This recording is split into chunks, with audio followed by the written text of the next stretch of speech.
mesti bakal tak paringi supaya uripmu tambah dawa watuk-watuk ilang sesek ora bakal tumomo panu kadas kurap ilang kabeh kita iki ratu bekas bakul obat kita iki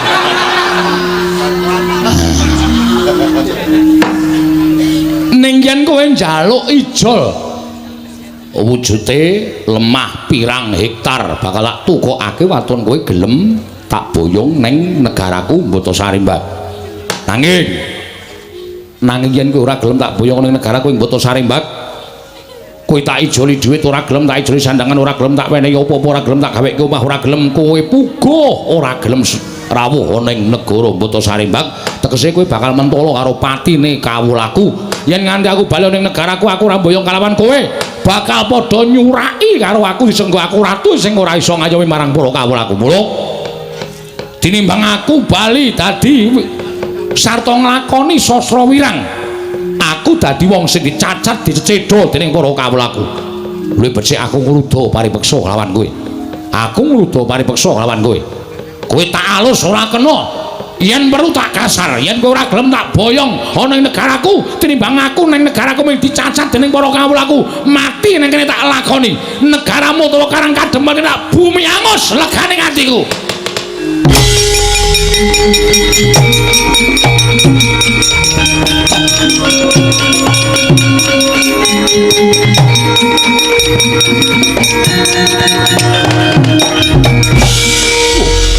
Sowoy aku ngucap bumi angus Karang Kadempel kok ana menungso matane gedene Raja Mak-jamak iki sapa iki nek nomripanmu gatena gobokmu putrane Ndara Werkudara Raden Antasena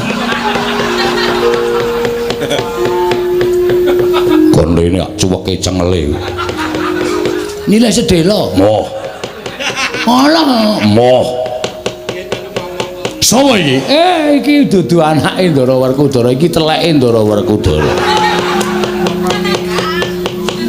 aku anake Semar aku Bagong aku wah Bagong wah iki oke kawulaku ya sing tepung karo iki jarene wonge lucu ya iso kejem ya iso lho lucu ya iso kejem ya iso kaya sagedagan iki aku aja tok anggap bergurau atau aja anggap sembrono ning kata-katamu sing kliwat saka ukuran kowe arep mboyong karo Bapak Semar sapa jenengmu Prabu sapa Kenceng Gusi Kenceng Waja ora sak penakmu dhewe kowe ngrasani Karang Kadempel ora sak kepenakmu dhewe kowe arep meksa karo Bapak Semar tak omongi ya ning tanah Jawa kene iki ukurane hukume wong nyilih kuwi disilihi nek ora disilihi ya wis nampa hukume wong takon diwangsuli ngono lho dadi nek kowe arep boyong karo Semar nek gelem ya boyongan ora masalah nek Semar ora gelem aja pisan-pisan meksa karo Semar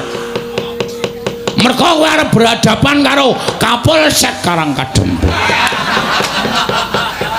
Kapolsek kok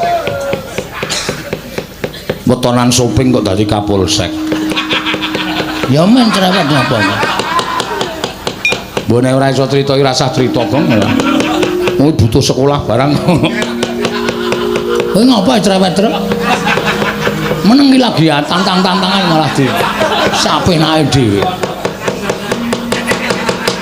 yen ngono kowe sing dadi palange Prabu Panggolan Jagat bakal boyong Semar arta boyong-boyongan ora masalah arta kapak-kapake nek Semar gelem ki terserah kowe wong dasare aku ya wis jelen duwe Bapak Semar ning ora usah ngucap arep bumi angus Karang Kadempel ki bumi kelahiran kowe Mas Karang Kadempel ki tanah kelahiranku aku lahir neng Karang Kadempel mula aku ki jejer putra bumi sing wajib berani Karang Kadempel sing wajib aku iso njaga Karang Kadempel nek ana wong sing arep ngosasik Karang Kadempel arep gawe geger Karang Kadempel ajange ora ning dadane Semar ning dadane Bagong wah jenenge Bagong waduh aku masih ngaku Antasena Bagong ya Antasena ngapa ta mbah ya santai ora Wah, Antasena dapure kaya dingklek. Rupa kok kaya dingklek ya, Tru. Bola-bali dilingguhi. Nek ora masalah, aku tetep gelem kaya dingklek. Tenan, aku nek dilingguhi mangap aku. Ah iya.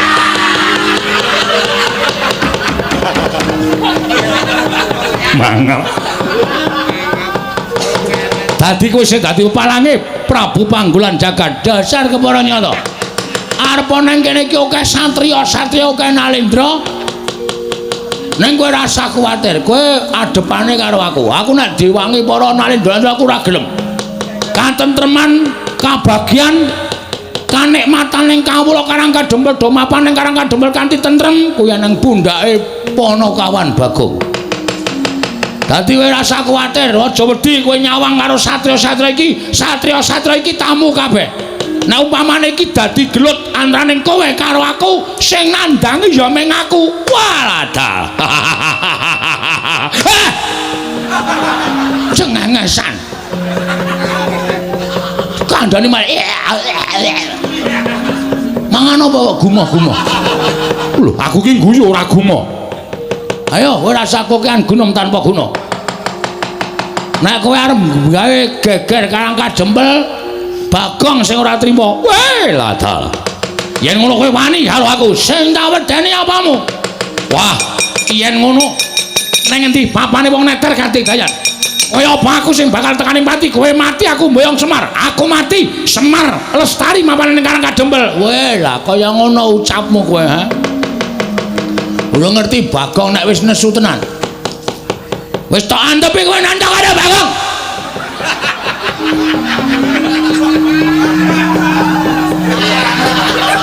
Lah Kresna guyu ngopo? Bagong niku lho. Lastri nyawang nesu kok sakarepe dhewe. Omonge cepete ra jamak-jamak. Ratune kok ya betah-betahe ngono lho. Wong saka kene ambune wae abape batang tok kok. Kok ya ratune iki tanpa lunga. Warane karo bawenane. Arwani karo Panakawan Bagong. Aku wis ngentekke raja kaya kowe iki 6 akhir-akhir iki. Hah?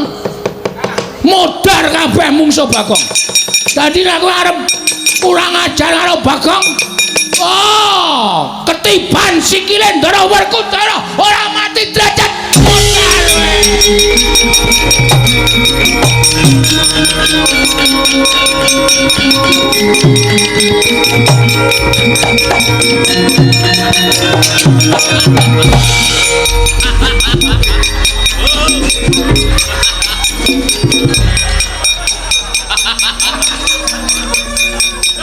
Wah.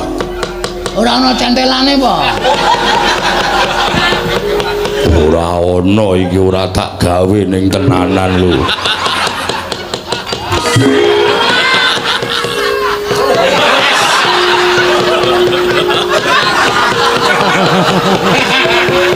Sajake sing natah lali mbiyen. Kudune ana centelane kok ora ana centelane. Wah, Bagong gawe kaget. Gawe kaget pripun? Kowe muni tiban sikile Werkudara. Wah, jangka tendang wonge. Werkudara. Lah kok dadi kowe melu-melu perkara iki? Werkudara, lah kok dadi kowe melu-melu perkara iki? Aku krungu Bagong muni ketiban sikile Werkudara, pecah sirahmu. Kaya wong kaget aku terus jangkah. Sirahe ratu mau terus tak tendang. Wah, dudu salahku, salahe Bagong. Kowe kok sik, kok salahku ngopo?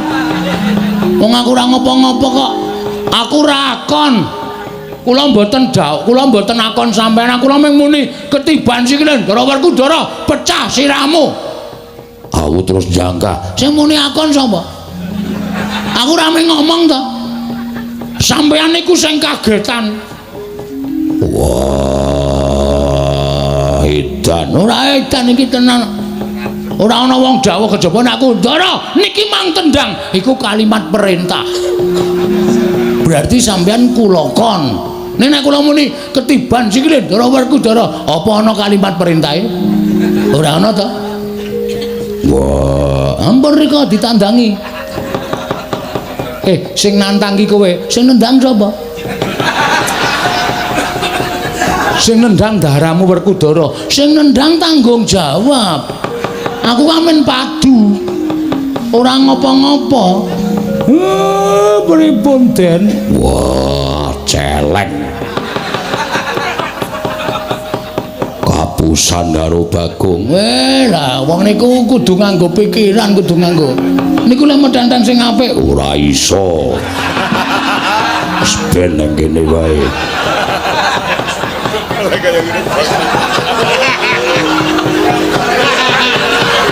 Sajake lali dinggeti sithik ngono lho. Men kukune niku cemantel dadi niki aluse ra jama-jama iki dadi bablas. Iya. Mon nika ditandangi. Wah, edan. Ora edan tanggung jawab kok edan piye? Sing nendang sampeyan kok. Masa sing nendang sampeyan sing temandang kula ya geseh. Wong kula niku mung nantangke kok. Kula mung mangsuli omongane ratu. Kowe mau nganggo tembung kaya ngono mau tumrap aku kuwi didhawuhi. Anak kula niku ratu napa-napa. Wong kula Panakawan kok dawuh bendara ya ora mungkin. Wah, ning yo tak kira-kira bener Bagong. Bagong ki ora ana tembung akon karo Werkudara. Mesine Werkudara kudune tanggap karo ukarane Bagong, aja kok sakepenake dhewe. Gandeng sing nendang Werkudara sing tanggung jawab Werkudara. Oh, dan ora balaku keh. Ayo, pripun? Werkudara? Iya. Bagong bener kok. Lah wong nyatane Bagong mau muni Bagong? Ketiban sikile Werkudara. Lho, kuwi ora ana ukara dawuh to. Ora ana ukara nyuwun tulung, ora ana ukara sing Bagong kuwi akon karo Werkudara. Ya mung kowe iki sing lagi kaget. Wah, leran. Bocah nular kok, Reng. Mau aku kowe terus saiki ndoro Werkudara. Nggih terus Ndoro Janaka. Oh, apa Bagong truk edan ora. Ampun sare. Ora beda. Lah kok gagap-gagap to. Mak tratap aku. Werkudara nek ora iso ngrampungi tegese siadi. Iso miwiti ning ora iso ngrampungi, iso nggelar ora iso nggulung. Aku moh yen to duwe kadang iso miwiti ning ora iso ngrampungi tegese ora tanggung jawab. Wah, edan.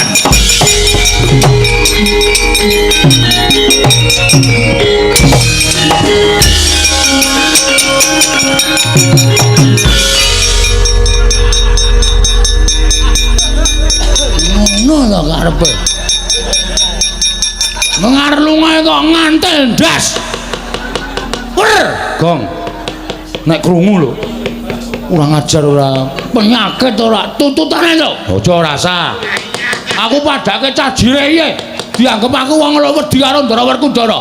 Tua-tua Bagong, ame mlayu kok ngantel sirah. Iki perkarane ratu ora karo Werkudara. Ning saiki diganti Werkudara karo Bagong. Gong, ora saidan kok. Ora tututi. Gong ora saidan, ora sah. Gong ora sah. Merasa di sana ora sah to. Sabar. Karo Bendoro kok semen ana. Aman ta, Tru? Mangkel aku. Gugu karepe dhewe. Aja tak pisah. Lara dikeplan Ndara Werkudara.